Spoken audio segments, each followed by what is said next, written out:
अब हम गर्भ संस्कार के फायदों को समझने के द्वितीय चरण में आगे बढ़ने की कोशिश करते हैं। यहाँ पर हम कुछ एग्जाम्पल्स लेंगे।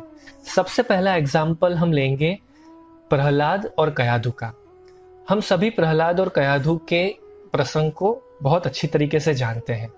इस प्रसंग में सबसे आश्चर्यकारी बात जो है वो ये है कि प्रहलाद के माता पिता थे राक्षस, हिरण्यकश्यप, और कयाधु राक्षस वंशज थे। जबकि जब जन्म हुआ प्रहलाद का तो प्रहलाद बने भगवान के भक्त। ऐसा चमत्कार कैसे हुआ? ऐसा चमत्कार हुआ केवल और केवल गर्भ संस्कार के श्रेष्ठ पालन से। हाँ, कयाधु को गर्भ संस्कार का पालन हो रहा है ऐसा जरा भी पता नहीं था, अनजाने में ही उससे गर्भ संस्कार फॉलो किया था। पर इसका पालन करवाने वाले थे नारद ऋषि।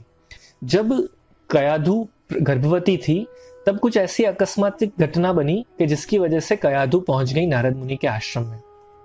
राक्षस योनि में जन्म लेने की वजह से कयाधु की दिनचर्या राक्षस योनि के अनुरूप थी। पर जब वो आश्रम में पहुंच गई तो उन्होंने कॉन्स्टेंटली आश्रम की एक्टिविटीज में पार्टिसिपेट करना पड़ा, जहां पर सुबह शाम यज्ञ होते थे, आरती, भगवान का थाल होता था, धार्मिक क्रियाएं होती थी, कथा कीर्तन के गायन चलते रहते थे और आश्रम में बना हुआ सात्विक भोजन ही मिलता था।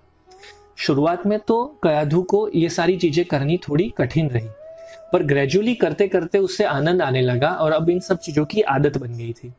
धीरे धीरे कयाधु इन सब चीजों में इतनी व्यस्त हो गई, मग्न हो गई कि अब वो सारी चीजें खूब प्रेम से, खूब दिल से करने लगी।